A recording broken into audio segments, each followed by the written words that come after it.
on these half peak days where they're not really just demolishing it. You know how yesterday we had a lot of just kind of pack, you know, not really like just annihilating the frog. Yep.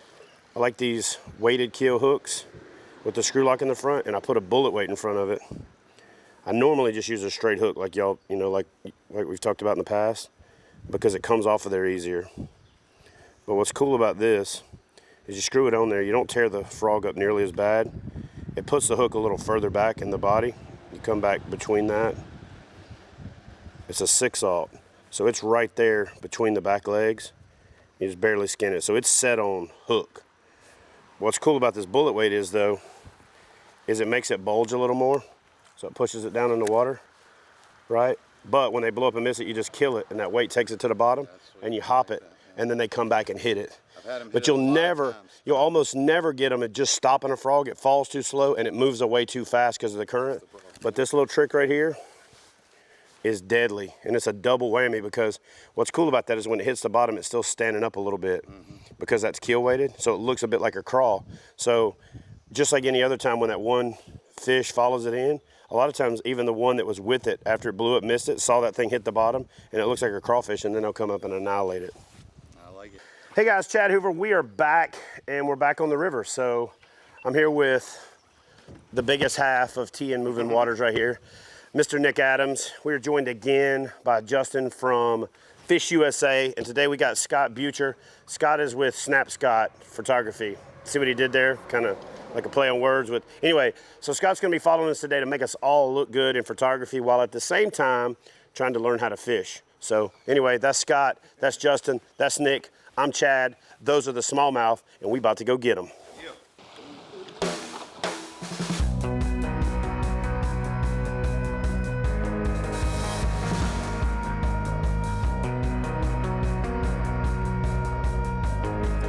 Check that out, another gorgeous river smallie. Look at the gut on that thing.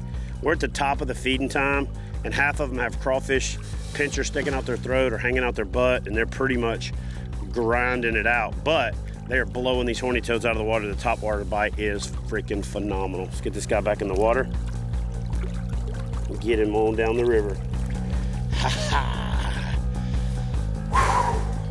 All right, so let me give you an update on how I caught this fish, because I started it off with a tip about using the keel weighted hook and the bullet weight.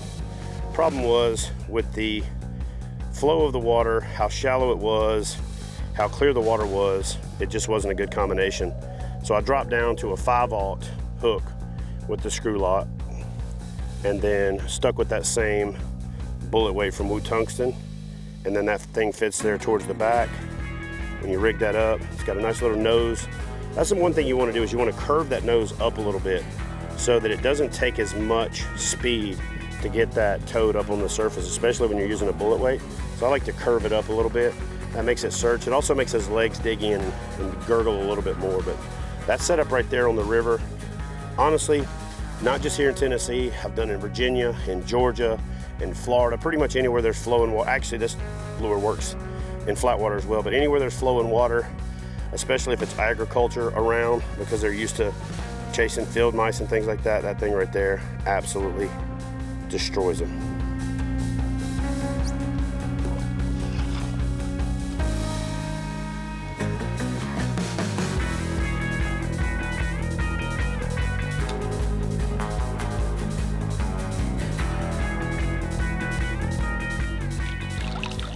The frog over there by the grass bed, just absolutely annihilated it.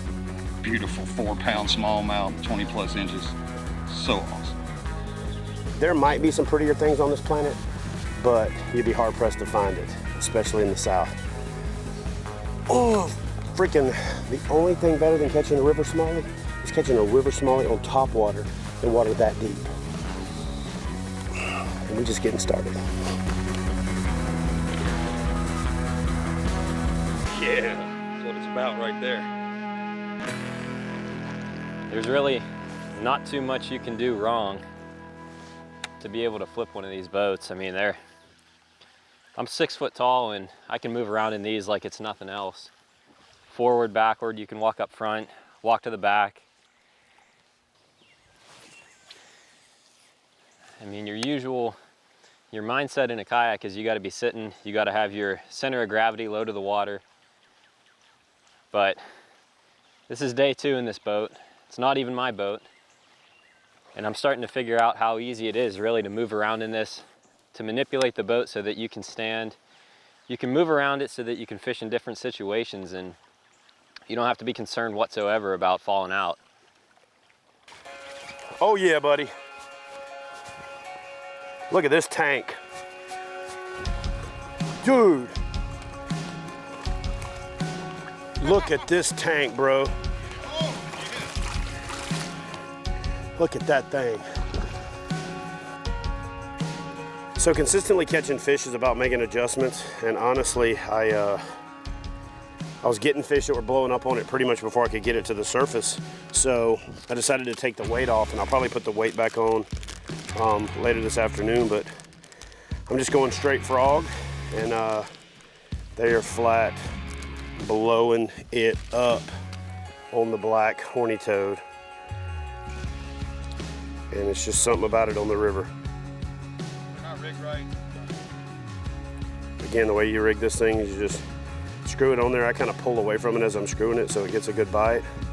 I get it all the way up to it, and then I turn it back a half turn. Line that hook up with the belly right at the back of the thing, come in through there at a 90-degree angle, and then skin it. And that's how you crush them.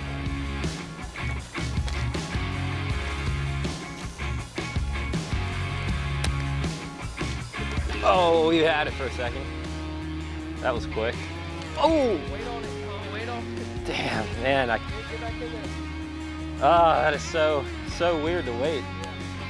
I got the trout set. Ah, shoot.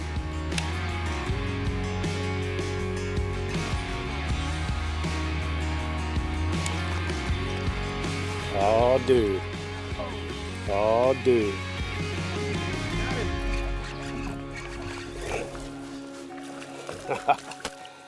Yeah, buddy.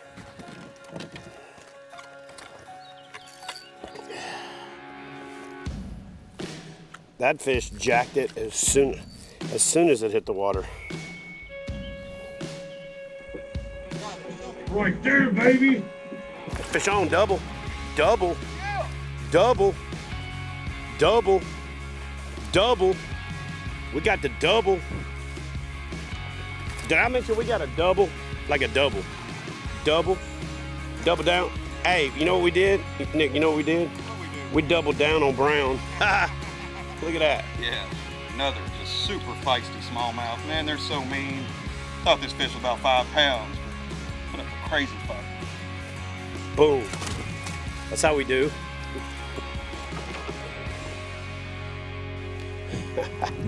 There ain't a much better way to end the day than that.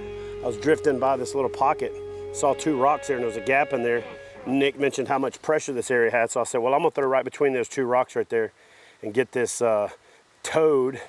And sure enough, it blew that horny toad out of the water. And we finished the day up with a solid Tennessee River smallmouth. I can't tell you how gratifying it is to do 2 or 3 river trips and you find a lot of fish, but you can't catch them. You hook them, but you don't land them. You do everything just about right, and then you have that trip where everything goes your way. No broken line, no hardly any missed fish, and you just connect with big fish after big fish, and even when the small fish are super aggressive. And then to put the exclamation point on it, to like literally be within sight of the takeout and see a couple of rocks and call your shot. I saw these 2 rocks and I was like, hey, I'm gonna cast between those 2 rocks and get a blow up right there. You know, just kind of talking smack like you do on the river, run the horny toad between the 2 rocks, and boom, it was like a bowling ball fell out of an airplane. That last smallie just smashed it. And that's the exclamation point on an unbelievable day. Listen, I love my home state of Tennessee. You should come check out my home state of Tennessee. And if you do it, come check it out the best way I know how. That's on the water, on the moving water, with the guys from TN Moving Waters. Got to thank my good buddy Justin. I got to thank Scott for coming out and making us look good in photos. And we'll see you guys next time for more kayak bass fishing action.